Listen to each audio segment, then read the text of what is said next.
Elizabeth. Welcome to Local Matters. Do we need to know how many calories are in our movie theater popcorn, or whether or not we are genetically predisposed to a certain disease? Information rushes at us in countless formats, and since knowledge gives us power over our decisions and therefore our lives, unlimited information is a good thing, right? Not necessarily, argues Cass Sunstein in his new book, Too Much Information: Understanding What You Don't Want to Know. Join the author, together with the Kingston Public Library, on March 18th from 7 to 9 p.m. in a virtual author talk, when he'll examine the effects of information on our lives. Cass R. Sunstein is currently the Robert Walmsley University Professor at Harvard Law School and was the administrator of the White House Office of Information and Regulatory Affairs from 2009 to 2012. He is also a New York Times best-selling author. To register for this author talk, visit the Kingston Public Library website. The Plymouth Rotary Auction is now live. Don't miss their 6-hour auction closing telecast live on March 14th, starting at 2 p.m., right here on PAC TV.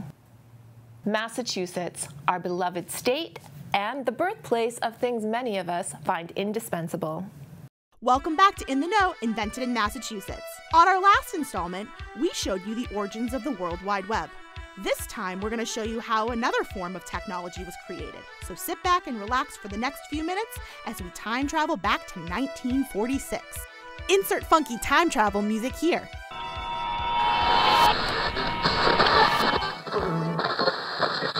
The microwave, the best friend of every college student ever. No kitchen would be complete without this lovable square appliance, and it's hard to imagine when food preparation existed without it. I mean, can you imagine a life without ramen noodles? Oh. During the 1940s, engineer Percy Spencer worked at the Raytheon headquarters in Waltham, Massachusetts.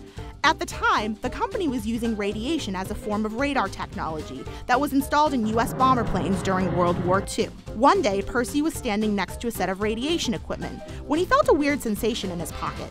His chocolate bar had melted. Should have known, all great ideas begin with chocolate. This caused the engineer to imagine what would happen if the energy from radio waves could actually be used to cook food.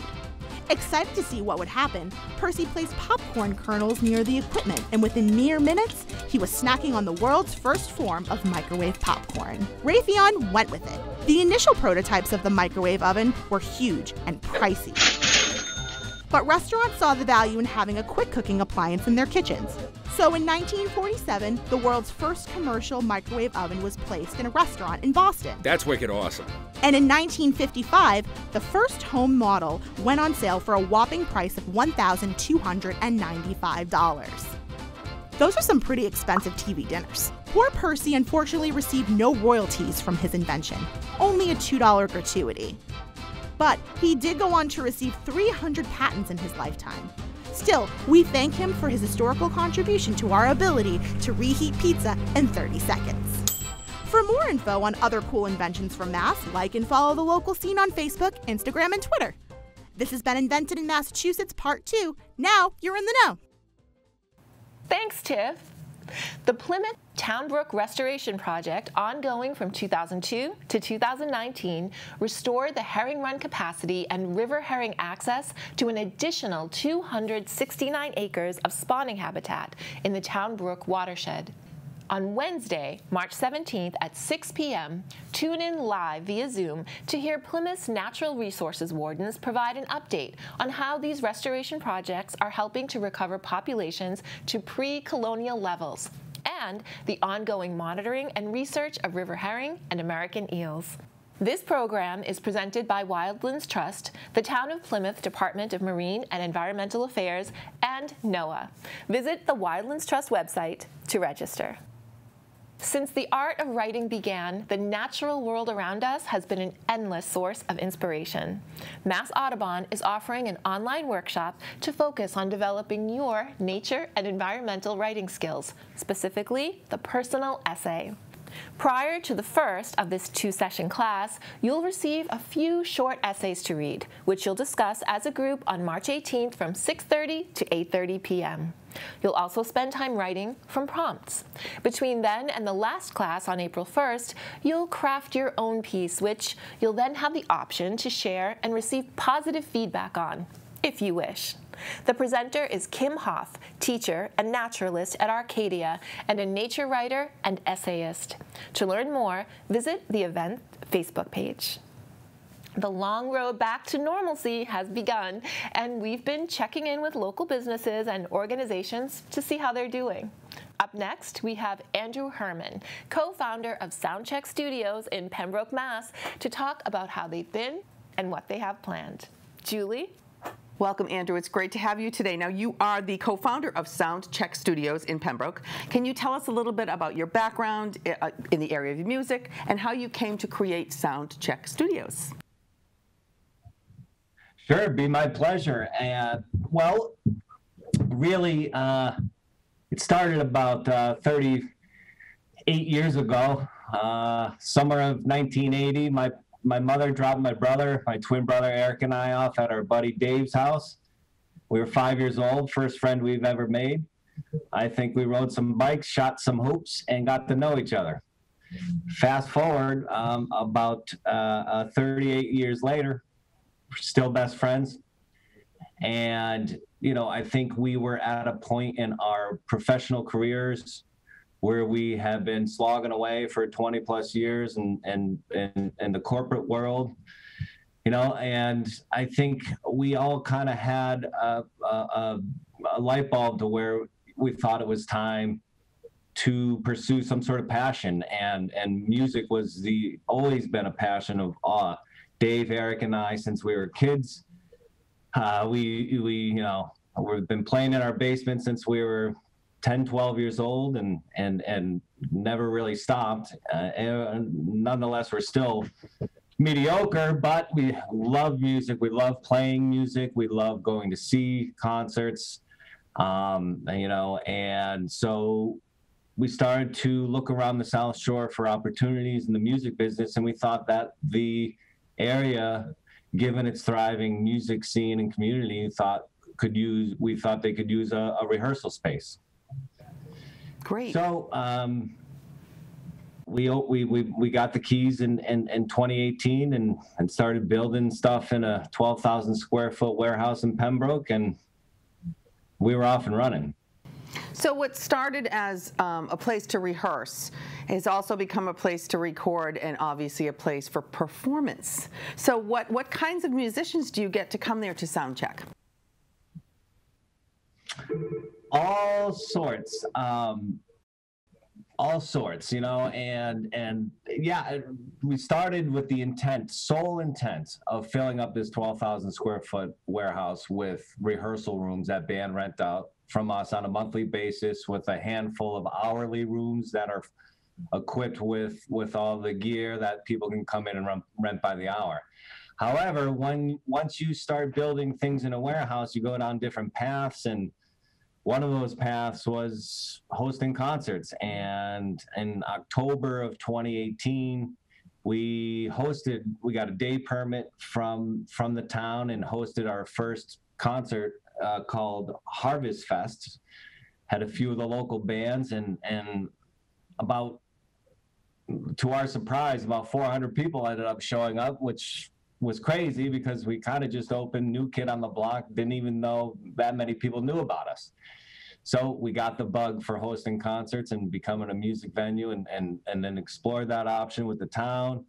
And they granted us the proper permits and liquor license. And then January 26th, we had our first show. And we've had about 300 or so since. And it's been a wide variety of music. We personally are big fans of the band Fish, and therefore kind of the jam band genre. So we gravitated towards that genre early on, but expanded it to, you know, rock, blues, reggae, and all sorts of different types of So you serve all kinds of musicians. Your doors are open to all kinds of musicians. Yeah. Now, what started as an inside, absolutely. What started as an inside venue, now you've had to move outside. What are the types of things you had to do to adapt to the pandemic, and how do you see that either staying the same or morphing back to what it was going forward? Right. Come April 1st, the trailing 12 months, will be closed. We would have had 0 shows for 8 out of the 12 months, maybe 7.5 or 8 months out of the 12 months, completely shut down. And the outdoor shows that we were able to host starting late June of last year, they ended at the end of November, were a savior. Literally, no exaggeration, saved the business. Without the outdoor shows for those 4 months, we would have been in big trouble. So that was our biggest way of adapting to the circumstances. Another way was to offer streaming for bands. So we had a stream set up to where, bands come in, we have a nice professional stream. They're able to put donation buttons on the streams to help them, because obviously they were really hurt by the pandemic. And so between the outdoor streams, the outdoor shows and the streams, those were the major catalysts for us to stay relevant and generate some income so we can survive and try to get on the other side of this thing. Right, you and all the musicians, because we've interviewed a number of musicians, and clearly this has dramatically affected not only their lives now, but what trajectory they thought they were going to be on, the plans that they thought they had in place. I know we did a pop-up PAC TV event an open mic event at your place. It was really well attended, and people really, really love the idea of Soundcheck. It's very different. It's very unique. Do you have future plans on even morphing further? Because it sounds like you really kind of just go with the flow. Whatever comes at you, you pivot, you change, you figure out a new direction, and you do it to make yourself and the musicians survive. So are you thinking of even more things going forward? Oh yeah. We have big plans post-COVID, and open mics being one of them. I was actually in Soundcheck yesterday, and I was talking with Tyler Davies. He's the drummer for this band, Six Fox Whiskey, who's a popular community band, and they're members at our studio. They rent a monthly room. And so I was already talking to him about it last night, and we cannot wait to every Monday night, we're going to have an open mic night hosted by Tyler Davies and Chris Ballerini. And we think it's going to be bigger, better, just the most incredible open mic on the South Shore, hands down. That's wonderful. The reason I say that is a whole nother situation. On one side of the ledger, okay, we've been hurting really bad because of the lack of income and activity. On the other side of the ledger, we were able to partner with Charlie Abel, who used to own Thunder Road in Somerville, Mass., who shut down. They are no longer in existence, and we partnered up with them and are building out, and we have about 60 to 90 days left of our build out of our brand new shiny venue with upper deck viewing, real deal stage, sound and lights, huge couple of bars, and it's going to be an incredible venue. And that's where we plan on hosting the open mics every Monday night. And they'll have I think these open micers are going to come and feel like they're rock stars, because they're going to be on the big stage with lights and fog, and it's going to be incredible. So we're all really the bells and whistles for the musicians. They must be so excited. And my final question is, how has the music community helped and embraced you during this really tough time? Have they supported you in ways that you just didn't find imaginable?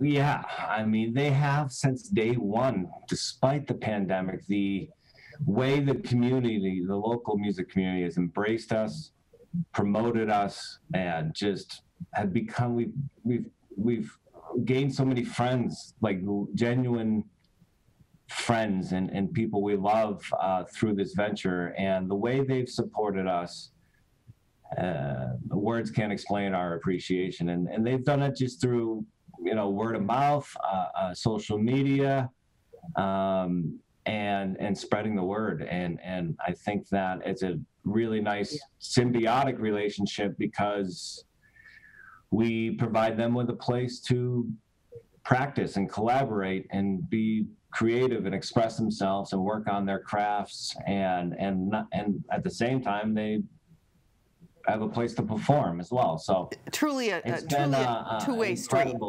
Yeah, it's a two-way street. It really is a two-way street. Yeah, and music is a universal language anyway. Everyone loves it in some way or another. Well, Andrew, thank you so much.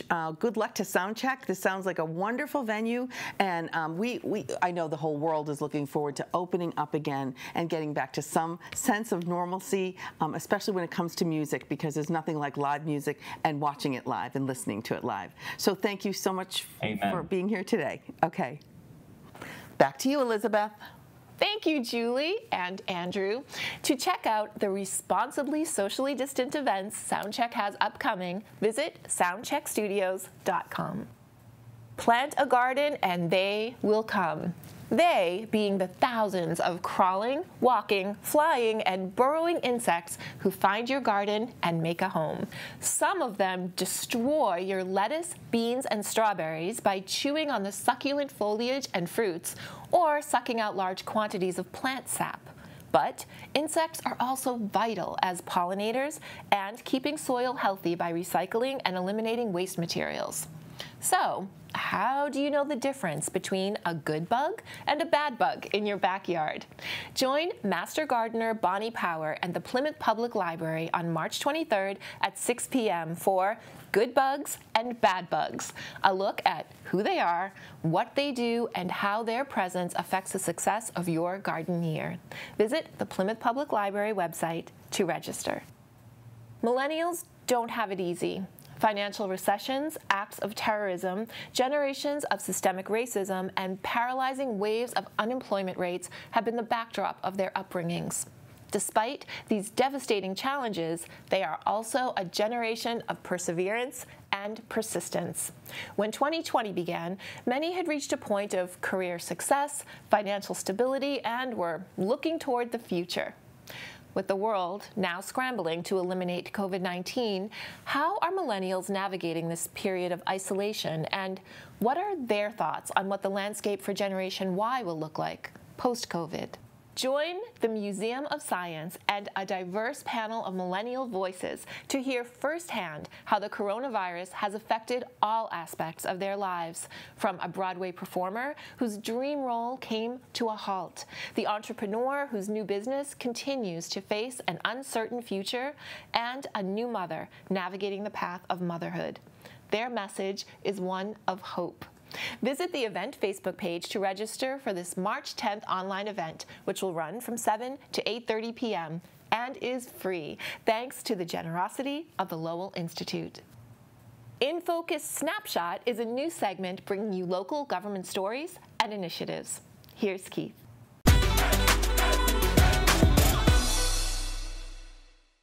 Hi, I'm Keith Hughes, and welcome to In Focus Snapshot, where we bring you stories from the state and the community that you may have missed. Up first from the State House, there's a proposal in place to make a change to the Massachusetts state seal and motto. The current seal is of a Native American standing under an arm with a sword, and the Latin motto, "By the sword we seek peace, but peace only under liberty." Activists have been calling for a redesign of the state seal for decades. Recently, Governor Baker signed a resolve to establish a commission to recommend a new state seal and motto. The panel will make its recommendation by October 1st of this year. Seats are to be filled by the heads of the Commission on Indian Affairs, the Massachusetts Historical Commission, the Massachusetts Foundation for the Humanities, and the Massachusetts Cultural Council. The commission would include 5 members appointed by the Commission of Indian Affairs. These members are people who descend from tribes with a historic presence in Massachusetts. 4 of the members will be appointed by the governor and include people with cultural and historical expertise. Next up, did you know there are free meals available for Massachusetts kids and teens? Project Bread and the Massachusetts Department of Elementary and Secondary Education have partnered together through the Child Nutrition Outreach Program to provide free meals to kids across the state. Kids and teens can get free meals throughout the state with no registration or ID required. You can find a location near you at mealsforkids.org or by calling the number below. And don't forget, the USDA extended a waiver that allows schools to serve free breakfast and lunch to all students through the end of the school year. For more information on the school food programs, contact your local school district's food services department. And our final update, area legislators have teamed together to help people in need. Recently, Senator Susan Moran and Representatives Matthew Muratori and Steve Zaros joined with Don Cox of the Military Support Foundation and Kevin Coughlin, the president of BID Plymouth, in attending a drive-through food delivery service organized in appreciation of healthcare workers for their work on the front lines of COVID-19. Senator Moran, speaking for the organizing group, said, among other accolades, the staff of Beth Israel Deaconess Plymouth and volunteers at the Massachusetts Military Support Foundation have both been so committed to our residents throughout this time. I'm glad to have joined them for this moment of mutual support and to honor the healthcare workers of our community with tangible and meaningful signs of our appreciation. At the distribution, workers remained in their vehicles and all participants wore masks throughout the event. Volunteers placed food, including some delicious whole turkeys ready for their oven, in the vehicles of the workers. It's great to see so many helped during these challenging times. Thanks for watching In Focus Snapshot. I'm Keith Hughes. See you next time.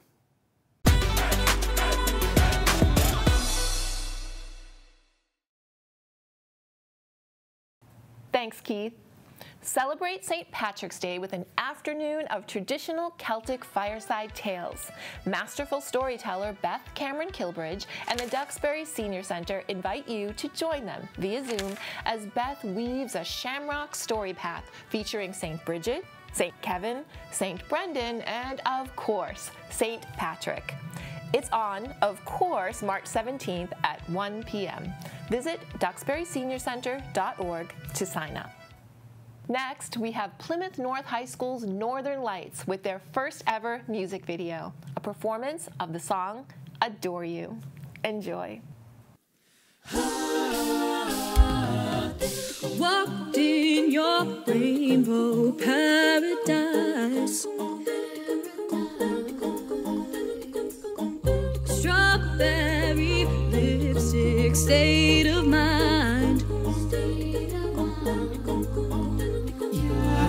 I get so lost inside your eyes. Would you believe it? You don't have to say love me. You don't have to say nothing. You don't have to say you're mine, honey. Walk through fire for you. Just let me adore you. Oh, honey. Walk through fire for you. Just let me adore you. Like it's the only thing I'll ever do. Like it's the only thing I'll ever do. Your wonder under summer skies. Brown skin and lemon over eyes. Would you believe it? You don't have to say love me. I just wanna tell you something. Lately you've been on my mind, honey. Walk through fire for you. Just let me adore you. Oh, honey. Walk through fire for you.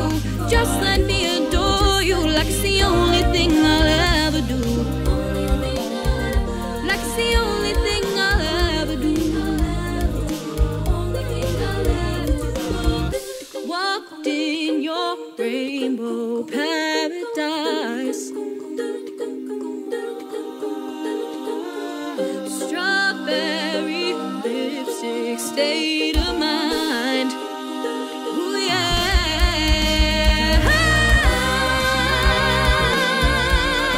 Walk through fire for you.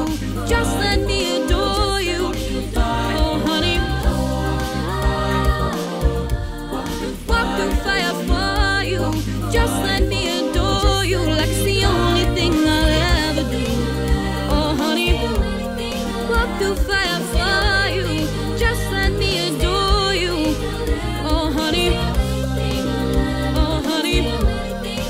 through fire for you. Just let me adore you.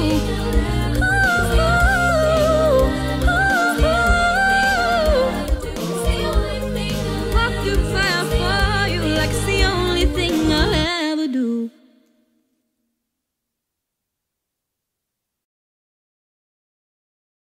Thank you so much, Northern Lights, and thank you for staying with us for this episode of Local Matters. From all of us at PAC TV, have a happy and safe week.